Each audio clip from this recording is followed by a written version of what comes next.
Thank you very much. So that helped me to calm down a bit because I was nervous, then I was calmer, now I'm nervous again because I'm sitting in between two absolutely amazing scholar activists, which is of course not even coming close to address your importance both as Black scholars, Black queer feminist scholars who have produced key works that we all draw on, but also as organizers and activists. So the broader theme of this panel is something that has already been addressed. What are the informal archives that we use, and what are we as living archives, the kind of knowledge that we carry with us, and the question of how we can pass on that knowledge is not necessarily a straightforward one, right?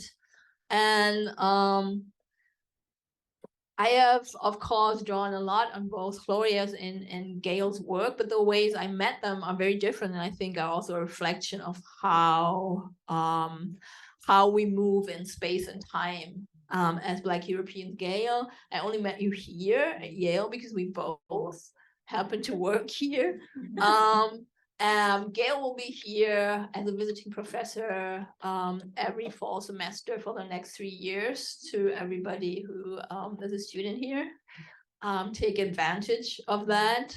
So the kind of brain drain that I've been talking about, the ability of US institutions to bring the openness, but also the financial power to bring people here that often don't have these established spaces in Europe.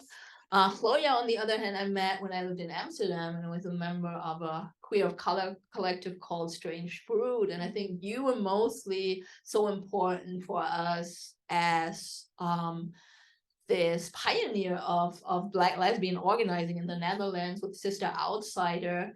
So this already shows that it's really impossible to divide Black feminism in this academic and this activist part.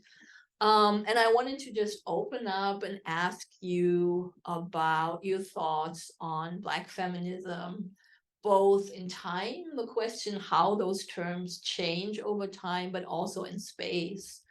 The question came up about Blackness, and I don't know if we need to come to a strict definition. Maybe it's more about how we negotiate or talk about a different understandings.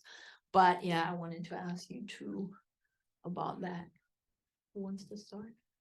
I think I'll go first. Yes. Okay, so thank you so much, Fatima, and all the members who have been working towards this celebration of Black feminism, however we define that. So I'd like to make 3 preliminary remarks. First, I want to say that it took me a lot of time to get here. Yesterday, I was in the airport all day. It took me almost 24 hours to get here. But Yale is very special to me, so I was really willing to make the investment to be here. I saw in front of my mind's eye, oh, it will not happen that I will be present on Zoom and you guys will be talking here. That was like a nightmare, so I just persisted. Yale is very special to me because I was invited, I think, in 2014, 2015, around that time, when there was a conference here put up by the anthropology department to talk about queer in the House of Anthropology. And so I was going to give a talk, but then totally unexpectedly to me, Jafari Allen, who was then teaching in the anthropology department, had this really wonderful speech to celebrate my work on the politics of passion. So I have very fond memories of that. Then secondly, I want to say that this really feels like a a celebration being here with so many different Black people that I have known in one capacity or the other. But I also want us to um, spell out Audrey's name, because without Audre Lorde, I don't think we'd be here, because she has been so instrumental and vital in putting us in touch with each other. Like when she was teaching in Germany in the early 80s at the Freie Universität, we had written her a letter, care of Kitchen Table Press. We know that you're teaching at the Freie Universität in Berlin. Do you want to come and visit us in the Netherlands? We are Black Dykes. And so she then immediately wrote a letter back, and she said that she had called all her girlfriends in the States to tell them that of all places there were Black Dykes in Amsterdam. And so she came to visit us twice, and also she put us in touch with each other. So to me, it's very significant that when Fatima and Peggy, who were working on BEST, and I think this must have been around the late 90s, when you were coming to visit me to ask if I wanted to take over BEST, the coordination of BEST. But of course, I wasn't a professor yet. I didn't have any money, to appoint people. So that was a really impossible mission. But I clearly remember that visit. I think that was when we first met. So there is a very long history between certainly the Netherlands and Germany and Black feminist women, but also wider field in Europe. So even though we aren't institutionalized, we do know how to find each other. And this term, we're Black, we're queer, and we're here, is still very much true. So I would, one of the things I have been thinking about and also writing about in the Netherlands is the use, the different content in the course of time of the term Black. So we see that in the late 70s, early 80s, we were very influenced by the work that was being done by Black feminists in the UK and in the US. And so we started also donning the term Black in a political sense. So we were a very mixed group of people who came from the ex-colonies, from Suriname, the Dutch Antilles, but also from Indonesia, the Moluccan Islands.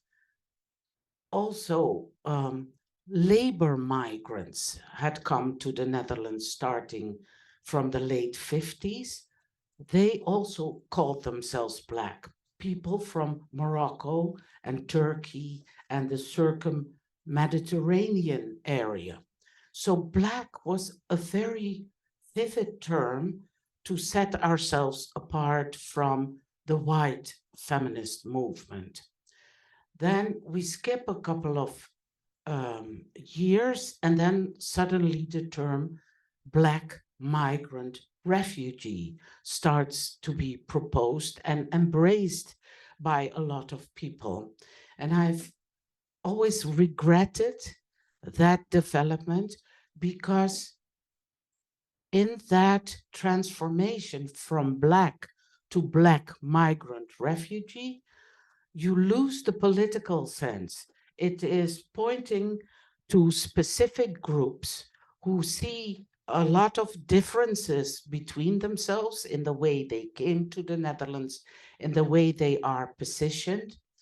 And even though I still feel that the history of, let's call it the Black women's movement, in whatever iteration it comes in particular times, that history still needs to be written.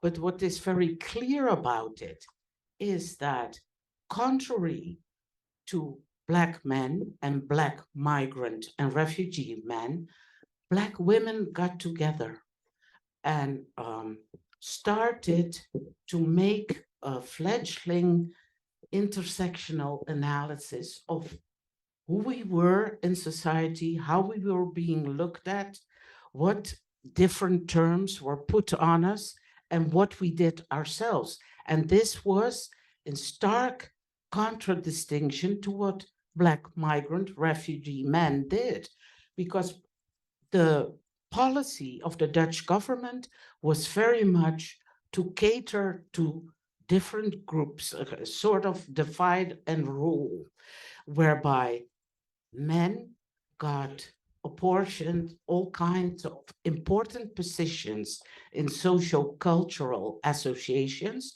So the Black migrant and refugee men were kings in their own kingdoms, designed by the Dutch state, and we weren't part of that. And so we did our own thing that was much more collective and much more political.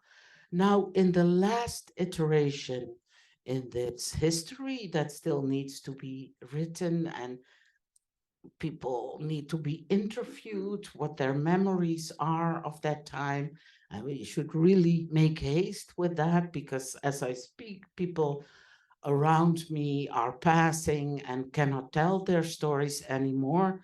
In that last iteration, we see Black coming to the fore again, but in a very limited sense. Only Afro-diasporic people are counted to be Black.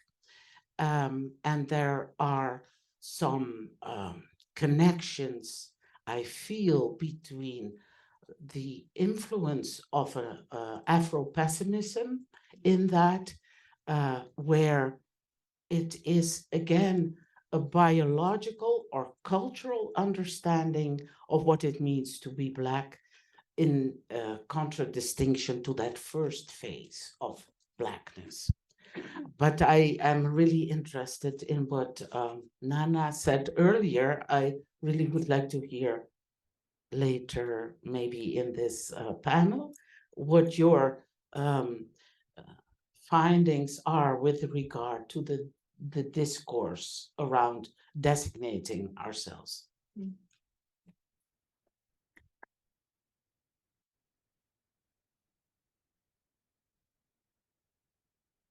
Hello, everyone. It's an extreme delight to be with you all and to feel the energy beginning to build and hold me, because if Fatima's nervous, I'm trembling. But then I was thinking about, what does it mean to tremble? What kind of vibration? And it's vibration between bits of my body, but maybe vibrations out to reach and touch you as you reach and touch me. So I'm using that to ground myself. So thank you. I want to thank you very much for inviting me to do this. It's a great pleasure to be sitting with my old compreneur, Gloria, who I've known for decades, my new one, who understands about soccer, as you call it, football, and whom I love, as well as does wonderful things like this. So another way in which I can feel grounded. And I was thinking, you know how things, spirit knows, so things come. So I go to sleep each night listening to Arsenal podcasts. And that I can sleep on that. But then sometimes it rolls round and something else, another one comes. And this morning I woke up, I don't know if you know this podcast called The Empty Chair. It's organized by a South African pen. And The Empty Chair stands for somebody, a writer or journalist or somebody who's been imprisoned somewhere around the world, and they pay tribute to a particular person, but they have discussions between people from the continent, oftentimes South Africa itself, but from the continent, with people connected to the US, because it's a transatlantic conversation. And the one now, the last one, series 9, the last one, was this extraordinary gift that announced today. And it was a conversation between Hugo Karkanam and Grace Musila, who's from Kenya, in fact, about Hugo's book, Riotous Deathscapes. And in that, there's a whole conversation about the ancestral.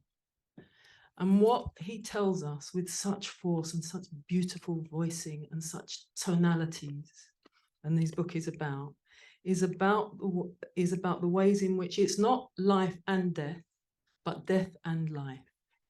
That the ancestors and the ancestral inheritances and ideas of conceptions of who we are, let's hold a we for the moment, comes into us to birth us. The ancestors bequeath us this to birth us.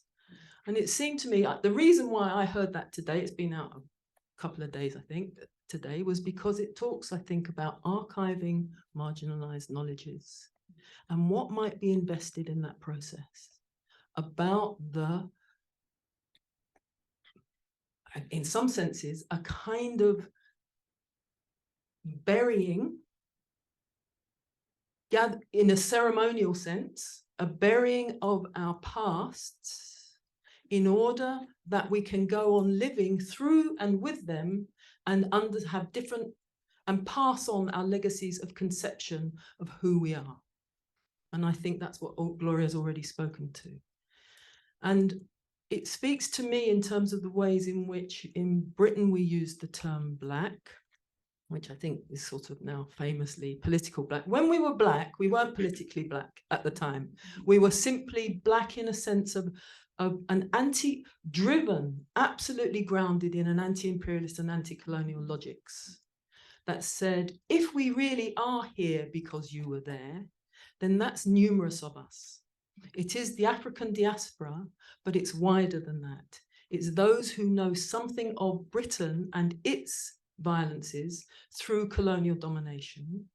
And that colonial domination is profoundly racist, but along with those racism are different modes of gendering and sexualization. The economies of abjection around our gendered economies, our sexualized economies. And so that could form us the basis for a Black feminist politics, where Black was a placeholder, an open placeholder for all modes of racialized being and living outside of those racializations, beginning to develop ourselves into ways that we couldn't quite imagine. And one way that that particularly took form, I think, was in terms of announcing that we call it queer now, but then as lesbian and dykes, and that we were central to community practices as anything else. And we lived that community practice as lesbians, dykes, if you like, in the work that we did in our Black women's groups around the country. Then the group I was linked to was the Brixton Black Women's Group. There is now just out an anthology called Speak Out, which is the pamphlets that we produced. It's just available, I think.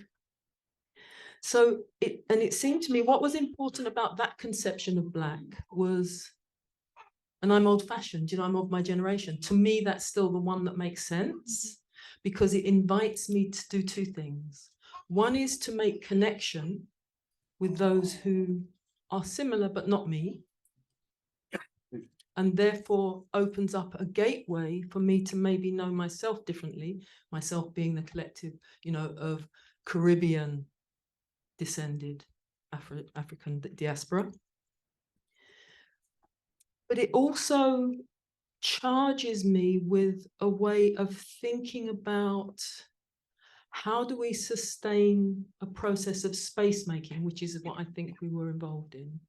Space making in a couple of senses. One is to bring ourselves into visibility, bring our voices into sound, bring our ways of being into some kind of recognition, so that, for example, we could make claims against the state for benefits and services that we were being denied or were being given to us in a particular way, without making a claim. So claims against the state, but not to belong to the state. That was, for my generation of Black feminism, we weren't trying to become members of the state. This was the state that we knew as colonial, that would do everything to abject us and kill us in some way or another, bring about forms of social death. So there was something about space making to make ourselves visible, but it was also a space making to say, how can we open up our ways of thinking, our practices that are capacious enough to draw into a possibility of being of those who are to come. And we didn't think, we're old now, so we talk about it like that. But in a sense, when we look at what we were thinking about, we would think about the importance of doing the work in supplementary schools for the youth then, for the children. So there was something about some kind of tacit knowledge that our project was a space making for those who would come behind us.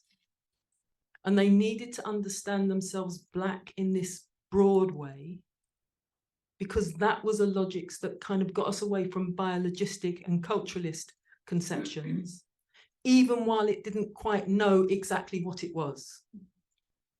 So it was an opening of possibility and becoming. So in that sense. And that was really important, I think. And we held on to it, as Gloria says, the places where that held on to, because at one level people talked about themselves as Black and it was inclusive and all that kind of stuff. But the men bust up on who was going to be the king. Mm-hmm. Okay. Except one slight difference was in the labor movement. In the trade union movement, they held it a bit longer. But really where it was located, that conception of a vibrant naming of self and potentiality was amongst Black queer feminists. We held it the longest. Okay, so there was that sense. Now, just because I know I'm aware of time, now I notice my young children, as I think of them, call themselves Black and brown. Mm-hmm. Partly an inheritance from the US, partly, they say, a sense that our old term Black was it was in the end about African diaspora. The young ones felt it to be, and it excluded South Asian, in particular, modes of practice. I don't think that's true. I don't think if you actually chart our history, that's, but it's what the young ones felt they inherited. So something in a translation between generations didn't happen. And also they feel that they need to name themselves. And what I'm always struck by is the ways in which young people now will speak about, well, an example, I was talking to a young person just back home the other day, and they were telling me they went to this extraordinary performance, one-woman performance in Brixton by a Caribbean woman, and it was just amazing. And they were telling me how it all registered with them and helped them understand their place and their balance. But of course, it wasn't mine. They said it wasn't mine. I thought, but it's speaking to you. Its vibrations are humming through you. It's a gift to you. You don't have to appropriate it. Our politics isn't one of appropriation and extraction, but you can recognize it and say, thank you. I can use this. I run with it and don't feel guilty about it. That kind of situation, I think, wouldn't have happened when I was their age. And now they are. And so I wonder if, and also what they also said to me was, and I have become a brown person. I've had to become a brown person in this place called London now. And actually, I'm selected. Heritage from Pakistan. And I feel I'm connected to all other queers and trans of colour. So brown, in this instance, I'm getting a sense of, is a kind of liberal multiculturalist discourse that people are picking up and rupturing the potentiality of the old version Black. But it shows its movements and shows it's an intergenerational conversation that we go on speaking. Thank you. I'm not sure if I find it reassuring or upsetting that you're nervous, because you're one of the most beautiful speakers I know. I'll ask one follow-up question and then I'll open it up. And the question tries to kind of connect the archive to what you both said, and maybe also bring in the question of grounding. Because I'm generally totally in favor of not pinning down terms, and I'm certainly not someone to defend Afro-pessimists in any way. But I wonder how we can deal with the kind of generational waves that also have to do with the breakdown, right? There are terms that we all assemble under, and then there are conflicts and hierarchies, and then we break apart. And one of the reasons why queer Black feminism is so important. And also here, Paul is Rod Ferguson. He will be on a panel later, more because of his expertise on the institutionalization of Black studies, but also, of course, someone who has summarized this huge potential of Black feminism as a kind of process that allows for difference and confrontation and potentially building something stronger, but this something stronger cannot be as concrete as we imagine results or goals have to be. So if we think of this project as intersectional and based in this kind of thinking and engaging with each other, and if we turn to the archive of something that could be a living space of exchange and not something that calcifies a particular story, which is often how archives are used, how can we narrow down things strategically? Right, because we thought when we talked in the beginning about what about, for example, Roma, who are identified and self-identify as Black in parts of Eastern Europe? What about all the intersections between Black and Muslim communities? I, as a Black identified person of North African descent, often find myself looking in other directions than other people in my Black community.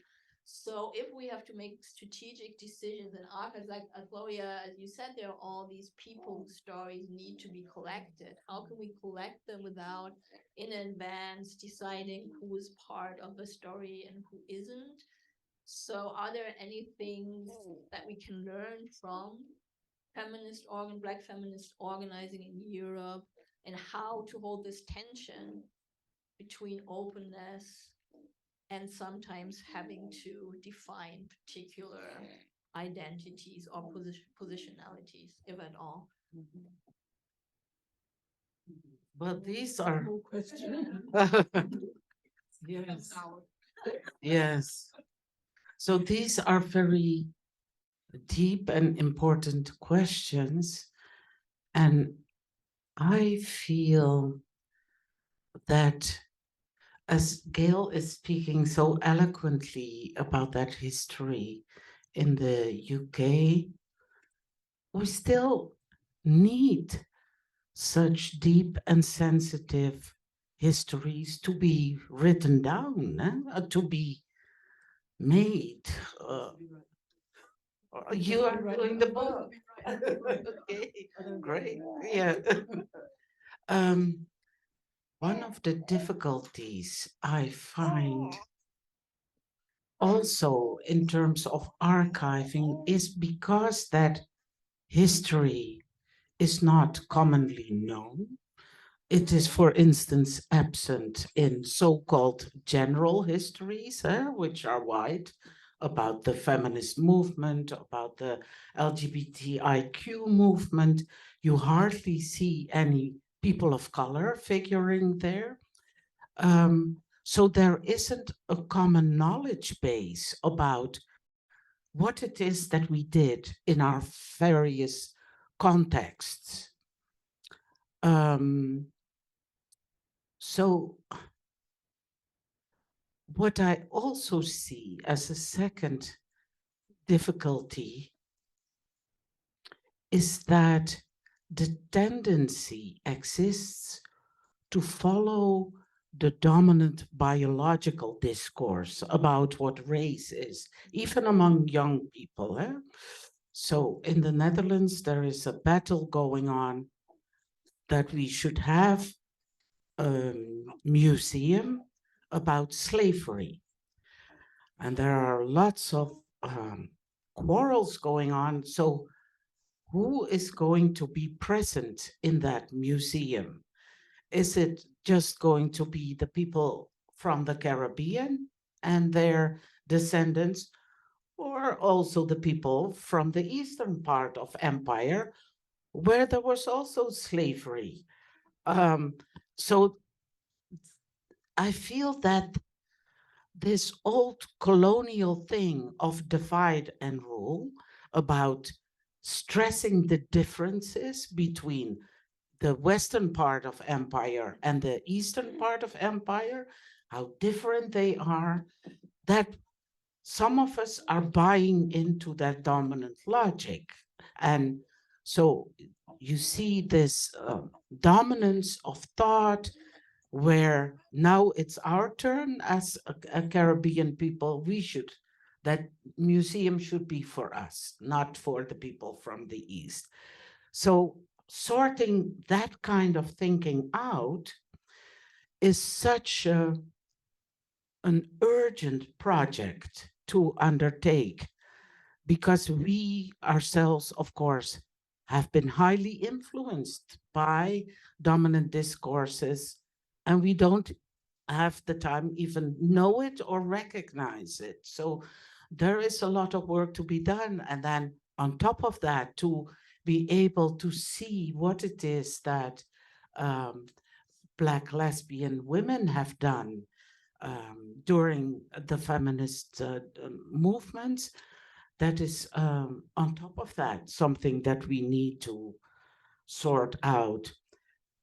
So I think, as a general rule of thumb, for me, it is important to see commonalities, to try to see commonalities instead of differences all the time, and to fall back into a praxis of who has suffered the most, like the Olympics of oppression. I don't think that's gonna help us that much. I think in a general sense, I'm in favor of, this is also what Audre says. She wakes up every morning, she says, thinking of who my people are and to broaden that group as widely as possible. So that is what I would say in the first instance.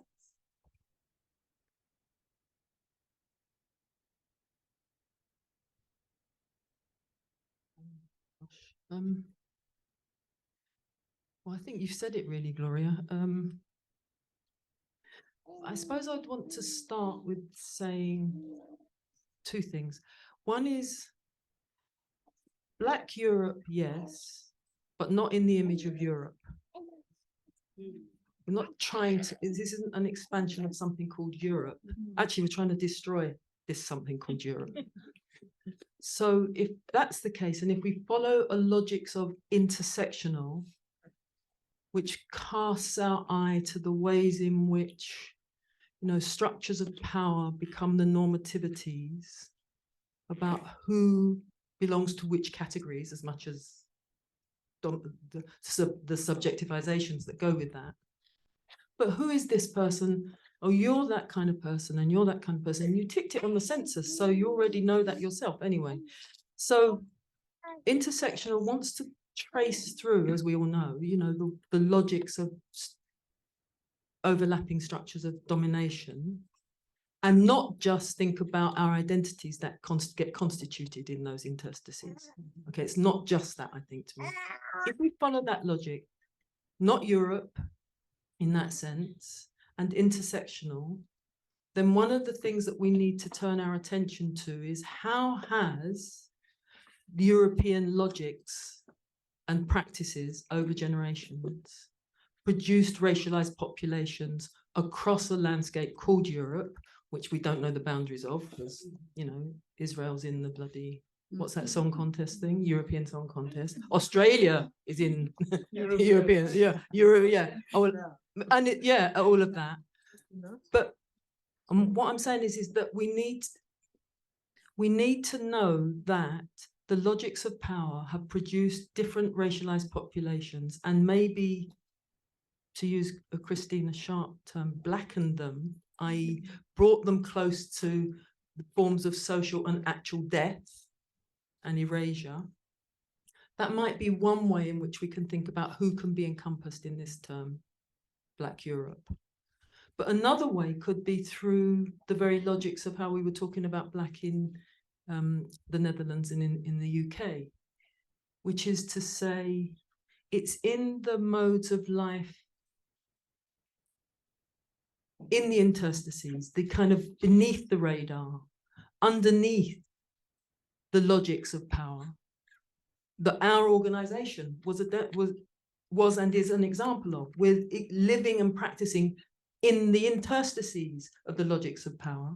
And where do we find like-minded sets of people that are linked to practices of racialization that make a thing called Europe and that we're gathering together to destroy?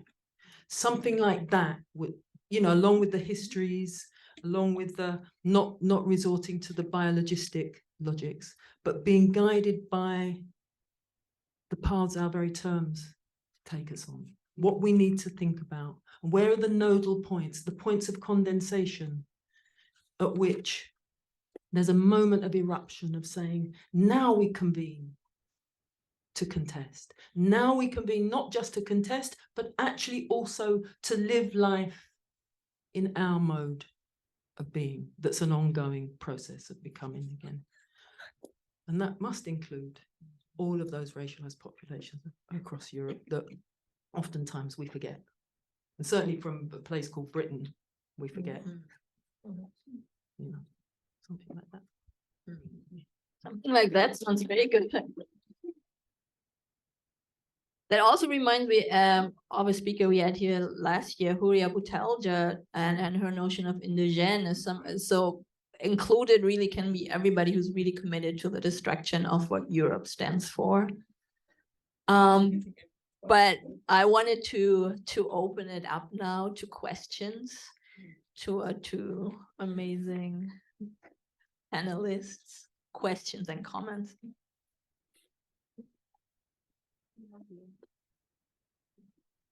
Thank you both for your wonderful words and very insightful words. I myself am Sadie Marie. I'm from the Netherlands. I already had the chance to meet Dr. Wekker earlier, so my special gratitude towards you. I have a more broad question. I noticed that, well, as we all know, Black European feminism is very much intertwined with the Black queer women. And I really wanted to just hear your thoughts and perspective on, in the perspective of time, really how you think that the queer part of the Black feminist queer movement allowed you to have this critical vision on Blackness in Europe, kind of in comparison to that maybe other women didn't have, or the organizational power that other women didn't really pull from as much in comparison to Black queer European women.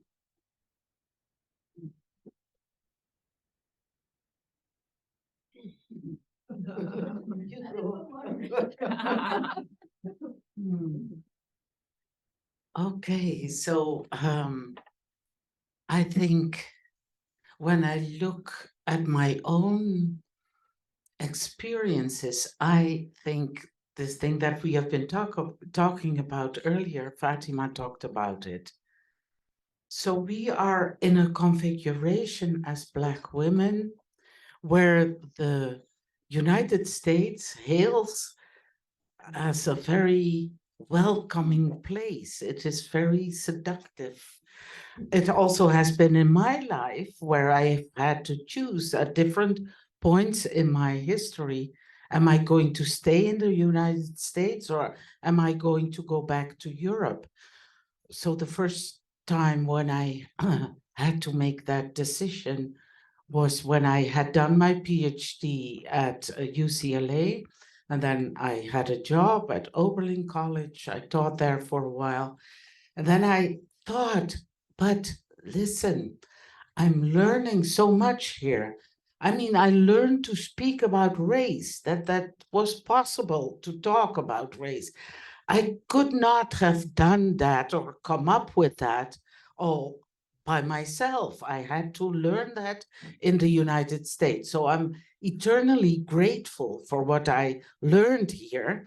But I also thought, but if I'm needed anywhere, it's in the Netherlands, where we do not talk about race. It is now, since about 10 years, that it is possible to talk about people in conjunction with race. Before that, we only talked about race when it was about plants or animals or potatoes.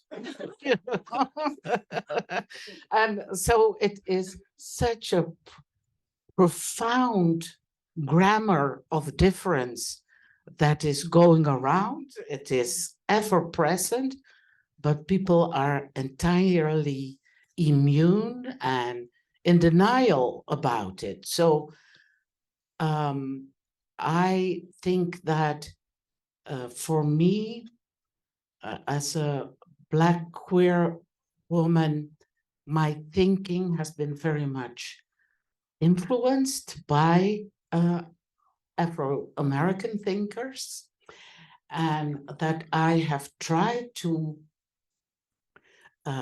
make that work in a European context, and also like with White Innocence, for instance, the book that I've written where I ask, so how is it possible for a nation that has been an empire for more than 400 years to think that that will not have left any traces? So I was driven out of the country and, chased and vilified, and I've had to deal with a lot of nasty stuff. But I also feel that we really are in a different place now, like 10 years later, that it is possible to talk about race. And so the same process, I feel, has also been operative within my thinking about Black lesbian feminist thought.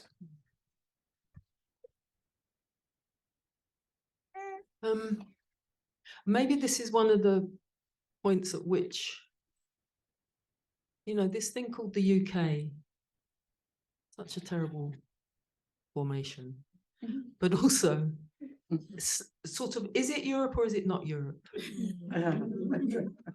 It doesn't know for sure, because it's a let's make it great again, imperial X power. But there's also a way, I think, in which some of the kind of European conversation, or the conversation about Europe and Black Europe, doesn't quite include the UK. And I'm noticing that. I don't really have anything to say about it, but I'm noticing it. But in one sense, that, and it's also true that at the level of state discourse, you're not really supposed to talk about race, although they do all the time, to condemn it. But in terms of histories of oppositional voices talking about race, even though I'm as old as I am, I came into a landscape where race was being talked about. We had C.L.R. James, of course. We had John La Rose, Stuart Hall, Sivanandan, Una Marsden, Amy Garvey, Claudia Jones, of course. We had those legacies through which we could begin to place ourselves as racialized subjects, but with the requirement really to develop an oppositional voice to the racisms and racialization. And that really was, by the time of my teenage years, really quite developing. As all sorts of, there was a whole kind of infrastructure of Black radical organizations and voices. But it was all masculinist. And it was certainly heteronormative. And so then one's left with the thing as you're coming up as a young person, I'm an activist, and I still think of myself as an activist. Why I can't write, really, because I still think I'm an activist. I could be out there, you know what I mean, even though I'm old. But you're coming up and you say, well, how do I locate myself then? Because I really understand this stuff about racism, and I've got comrades that I can talk with and they can guide me, but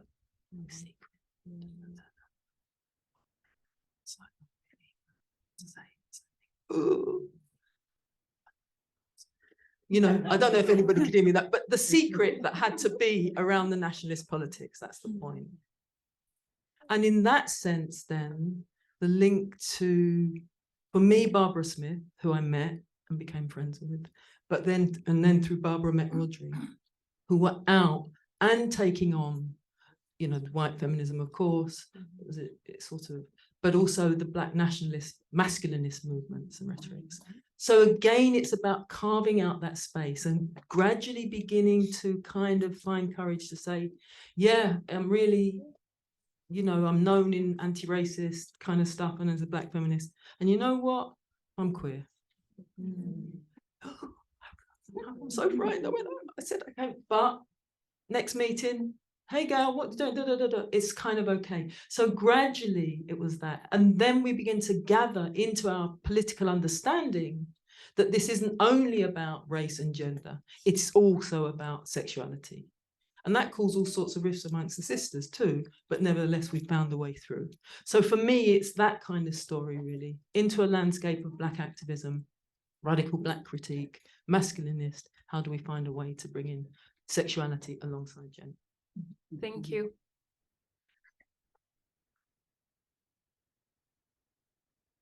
I feel like I have to say something about Germany is the other terrible country in Europe, but I won't. Instead, I wrote a piece with Paola Bacchetta and Jin Haitawan, who both queers of color, about how queer people of color always have to make space where there's no space for us, where we're not wanted. And if you look at movements, usually people who do all the non-glamorous shitty work are queer people, women, often queer, female identified, or queer femme. And I think that's the power of being able to make these connections through conflict that I think is really essential and sets apart the longevity, for example, of an organization like ADEFRA, which is, I don't know, 35, 36 years in existence. And I think that has to do with queer feminist politics. But I also wanted to mention thinking about ancestors, which are not people that we are biologically related to, but related to in other ways. A queer African-American guy, Peggy knew him, Reggie Williams, who lived in Amsterdam. And that's actually where I met Barbara Smith, because he had a kind of space that was an alternative to the tension we all often have between the dominant US and then the marginal parts of the community, because that was a space that brought together people, and that was really a space of openness and creation. So that's also part of that queer history that I think is ambivalent, because we know that when something happens, probably we will be left out again and we'll survive, but hopefully one thing that we can work towards is to avoid that the next time and actually have our strengths recognized. Yeah, but more questions. I think we have time for one more question. Thank you so much for just sharing your stories and being here with us. I'm curious, just because this symposium is called Archiving Marginalized Knowledges, not to put everyone on the spot, but have you thought about this question of how you're going to, what you're going to do with all of your amazing research that you have collected over the years and your lived experiences, and how that will be archived? Sorry.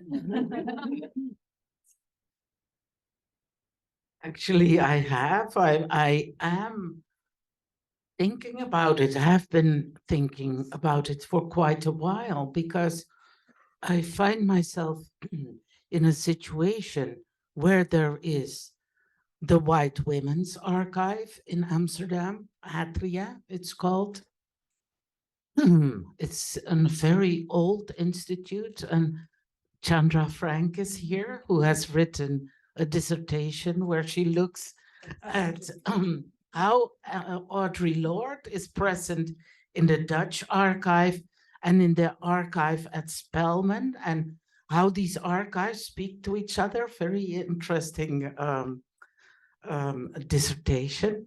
So Chandra also told the story that there are boxes at the White Dutch Women's Archives that have a red spot. In case of fire, these are the boxes that need to be saved. Now, none of the Black women have a red spot. So why would I want to put my stuff there? You know? It doesn't make sense. Then we have the Black archives, which are very young still, and I really applaud them. But here I find the difficulty that women's and queer women's voices are very subdued. It is an organization where a man is very much in charge, and that needs a lot of work. He needs a lot of investment to get him to the place where we want him to be. So that also isn't a very attractive possibility. So I'm really in favor of these InBEST archives.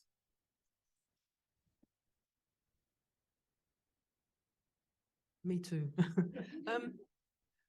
It's a really good question. I think, okay, so in what I know of, this is in London really, there's something called the Black Cultural Archive based in Brixton, and that has, some sisters got in there and they said we need to do, not only gather some of the collections, so Stella Dadzi's papers are there, for example, that kind of stuff, but also we need to do interviews with some of the elders who were active in the movement and record them. And they've done that.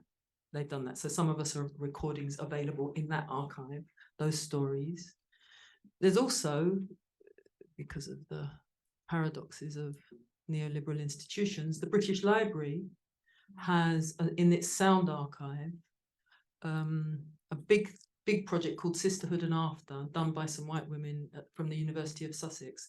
But they did interview quite a lot of us, Black women from those moments in the movement, and some younger sisters too.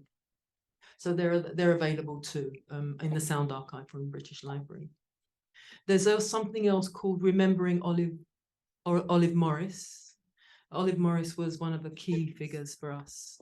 She died at 27 from cancer, but she was an absolutely key to she was in the Black Panthers, she was in the Brixton Black Women's Group, one of the founder members, just at the beginning of OAD, just before she died. And she was a leader of the squatting movement, you know, this taking up, yeah, absolutely. And she was a Marxist-Leninist and all of that. And she was, so this organization called Remembering Olive Morris, which is about her papers, but it's also about gathering, done by young sisters and queers actually, gathering up all kinds of artifacts, events, conversations that are all in the image of a figure called Olive Morris as a kind of ancestor with an ancestral legacy for us. So, which is to say, there are a number of things, both kind of institutional type things and sound collections going on.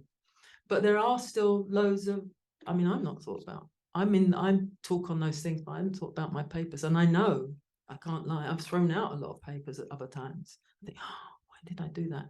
So I suppose there's something about the need to remember, it's a responsibility actually that's getting towards something. And it's a lot of work. And it's a lot of work, yeah. So, but there are some sources in there. But I just want to, can I say one other thing?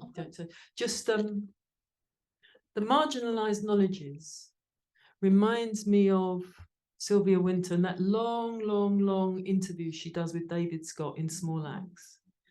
And the one, I mean, you know, it's Sylvia Wynter, so you struggle through loads of it because there's so much. But there's one extraordinary bit in there that just stays with me all the time. When she's basically talking about Black life out with the categories of exploitation, extraction, etc. And she talks about the enslaved person on the plantation. So she's talking Jamaica, okay, on the plantation, who then, when the master says it's the end of the day, goes to the provision ground, which is at the side of the plantation. It's the bit of ground that was allowed, because Jamaica's topography, is it topography? The land couldn't all just be given over to plantation in the way that Barbados could, because of how it went. Small provision grounds, of which people would grow yam and, you know, bits of food that we call provision, root vegetables oftentimes, and tend it themselves. And she'd draw your eye and she'd say, you imagine that body on the plantation and you see one figure, one subject. And 13 hours later, you see that same body in the provision ground and you see another subject, somebody not intelligible through the logics of plantation economy. And that's the marginalized knowledge. That's what we're going to the provision grounds. They're organizing the provision grounds, and we can see ourselves in other ways and know it. So Thank you.